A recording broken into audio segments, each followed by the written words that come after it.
अस्सलाम वालेकुम guys, welcome to bike मैंने पीके। आज हम जिस बाइक का रिव्यू करेंगे वो बाइक है यामाहा 100 डीलक्स। इसको बेसिकली कहते थे यामाहा YB 100 डीलक्स। इसका एक और मॉडल भी था जिसको कहते थे Yamaha royal, YB 100 royal. Royal change था और ये बाइक जो है ये उससे चेंज है ना, है दोनों टू स्ट्रोक की, लेकिन चेंजिंग है दोनों बाइक्स के अंदर। तो आज मैं आपको इस बाइक का रिव्यू दूंगा। उसके अलावा इस बाइक की आपको प्राइस बताऊंगा कि यूज़ में आपको ये बाइक कितने तक का मिल जाएगा, कैसी कैसी कंडीशन होगी तो फिर कितने का मिल जाएगा आपको।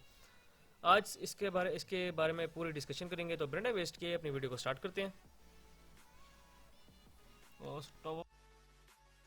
सबसे पहले इस बाइक के मीटर की बात कर लेते हैं। तो इस बाइक का जो मीटर है उसके अंदर एक स्पीडोमीटर अवेलेबल है। उसके अलावा अगर थोड़ी सी और स्पेसिफिकेशन की बात कर लीजिए तो और तो कुछ नहीं है, सिर्फ टर्न सिग्नल्स हैं, न्यूट्रल की लाइट है, हाई बीम की लाइट है।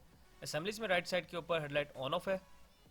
लेफ्ट साइड की बात कर लेते हैं अब। तो लेफ्ट साइड के ऊपर बाइक के अंदर headlight high low, indicators left right, horn, और इसके अलावा इस बाइक के अंदर आपको चौक इंस्टॉल मिलेगा। इसके बाद अगर इस बाइक की हेडलाइट की बात कर ली जाए तो इस बाइक की जो हेडलाइट है उसके अंदर एक सिंपल बल्ब है। उसके अलावा अगर इस बाइक के फ्रंट शॉक्स की बात कर लें तो इस बाइक के जो फ्रंट शॉक्स हैं वो टेलीस्कोपिक फॉक्स बाइक के फ्रंट शॉक्स हैं।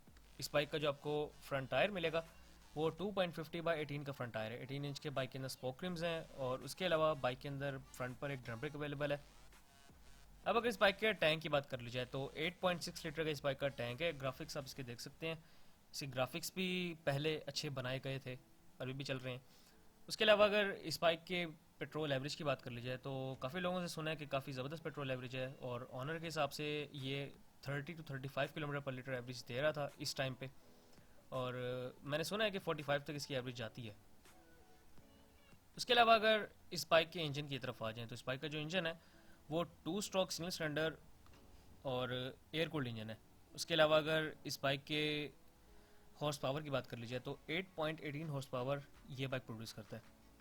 अगर इस बाइक के बोर की बात कीजिए तो 52 बाइक का बोर है, 45.6 इस बाइक का स्ट्रोक है। इस बाइक के अंदर आपको सिर्फ एक किक स्टार्ट मिलेगा।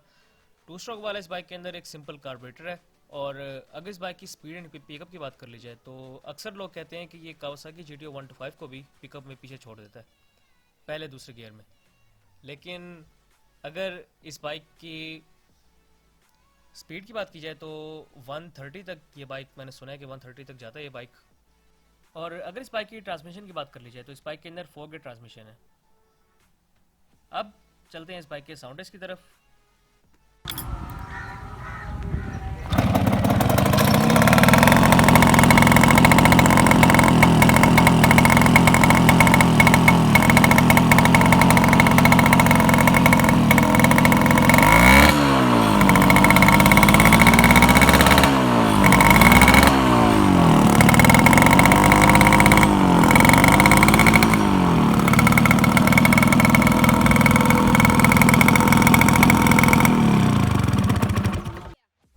अब अगर इस बाइक की साइड पर आ जाएं तो इस बाइक के अंदर राइट साइड वाले टाइप के अंदर साइड ऑयल की बोतल है। उसके अलावा इसके अगर बैक शॉक्स की बात कर ली जाए तो इसके स्विंग आर्म बैक शॉक्स हैं। अगर इस बाइक के बैक टायर की बात कर ली जाए तो जेनवन तो 250 का ही टायर आता है इसके अंदर, लेकिन इस बाइक के अंदर जो इन्होंने टायर इंस्टॉल किया हुआ है वो थोड़ा सा बड़ा टायर है, 2.75 का बैक टायर इंस्टॉल किया हुआ है। इस बाइक का सिलेंसर को देखें तो फुल क्रोम वाला सिलेंसर है इसका। साउंड टेस्ट अभी आपने सुना था इसका। उसके अलावा अगर बैक लाइट की बात कर ली जाए तो इस बाइक की जो बैक लाइट है उसके अंदर सिंपल बल्ब आपको मिलेगा। उसके अलावा इस बाइक के अंदर अगर इस बाइक के बैक मड गार्ड की बात की जाए तो इस बाइक का जो बैक मड गार्ड है वो मेटल का मड गार्ड है। सबसे पहले इस बाइक के कंफर्ट लेवल की बात कर लेते हैं।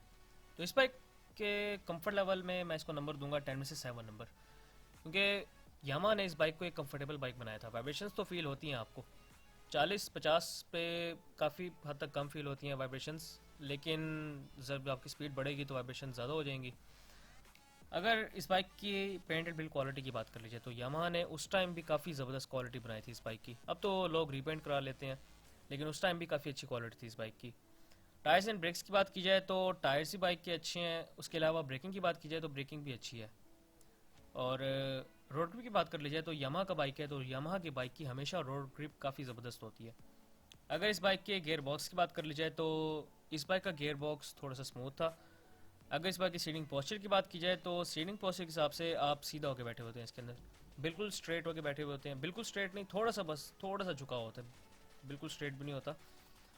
उसके अलावा अगर पार्ट्स अवेलेबिलिटी की बात कर ली जाए, तो अगर आप इसके पार्ट्स को कंपेयर करेंगे कावासाकी GT 125 के साथ, तो उस हिसाब से इसकी पार्ट्स अवेलेबिलिटी थोड़ी अच्छी है।